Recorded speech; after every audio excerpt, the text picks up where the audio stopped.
জাতীয় ও আন্তর্জাতিক ক্রীড়া দিবসে রাজধানীতে বর্ণাঢ্য র্যালি। এবারের প্রতিপাদ্য খেলা সেতু বন্ধনের, বাঁধ ভাঙার, খেলাধুলা হোক বিভেদ ভাঙার, মানুষে মানুষে সেতু বন্ধন গড়ার মাধ্যম। ক্রীড়া প্রতিমন্ত্রী আমিনুল হকের নেতৃত্বে র্যালিতে আরও অংশ নেয় যুব ও ক্রীড়া মন্ত্রণালয়, যুব উন্নয়ন অধিদপ্তর, জাতীয় ক্রীড়া পরিষদ ও ক্রীড়া পরিদপ্তরের বিভিন্ন পর্যায়ের কর্মকর্তা ও কর্মচারীরা। পাশাপাশি বিভিন্ন ক্রীড়া ফেডারেশনের খেলোয়াড় ও সংগঠকদের স্বতঃস্ফূর্ত অংশগ্রহণে পরিণত হয় মিলন মেলায়।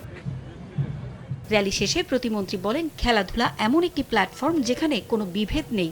দলমত নির্বিশেষে সবাইকে ঐক্যবদ্ধ হয়ে ক্রীড়াবান্ধব দেশ গড়ে তুলতে তিনি আহ্বান জানান। বাংলাদেশের ক্রীড়াঙ্গন নিয়ে দল মত নির্বিশেষে একটি জাতিকে ঐক্যবদ্ধ করার জন্য অন্যতম মাধ্যম হচ্ছে খেলাধুলা, এবং সেই খেলাধুলাকে সর্বোচ্চ গুরুত্ব দিয়ে আমরা শুধু ফুটবল কিংবা ক্রিকেট বা হকি না, আমরা সকল স্পোর্টসকে সমান গুরুত্ব দিয়ে এগিয়ে যেতে চাই।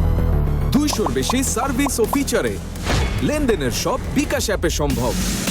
এবং সেই লক্ষ্য নিয়ে আমাদের মাননীয় প্রধানমন্ত্রী ইতিমধ্যে তার যে কার্যক্রম সেগুলো শুরু করেছে, এবং তার নির্দেশনায় আমি এবং আমার যারা কর্মকর্তা বৃন্দ আছেন, এদেশের ক্রীড়া সংগঠক, ক্রীড়াবিদ সবাইকে একসাথে ঐক্যবদ্ধ করে একটি সেতু বন্ধন আমরা তৈরি করছি, এবং সেই সেতু বন্ধনের মাধ্যমে আমরা বিশ্বাস করি সকল বাধা বিপত্তি সবকিছুই আমরা ইনশাল্লাহ একসাথে অতিক্রম করতে পারবো। আন্তর্জাতিক ক্রীড়া দিবস উপলক্ষে শুধু ঢাকাতেই নয়, দেশের বিভিন্ন প্রান্তে ছিল নানা আয়োজন। জেলা প্রশাসনের আয়োজনে মৌলভীবাজার জেলা প্রশাসক কার্যালয়ের সামনে থেকে বর্ণাঢ্য র্যালির আয়োজন করা হয়। জেলা প্রশাসক ক্যাম্পাস এলাকার গুরুত্বপূর্ণ স্থান ঘুরে আবারও একই জায়গায় শেষ হয় এই র্যালি।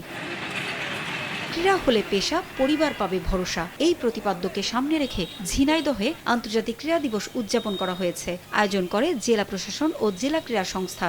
জেলা প্রশাসকের কার্যালয়ের সামনে থেকে বের করা হয় একটি র্যালি। র্যালিটি শহরের বিভিন্ন সড়ক ঘুরে একই স্থানে গিয়ে শেষ হয়। জাতিসংঘ 2013 সালে 6 এপ্রিলকে আন্তর্জাতিক ক্রীড়া দিবস হিসেবে ঘোষণা করে। পারভিন আক্তার, সময় সংবাদ।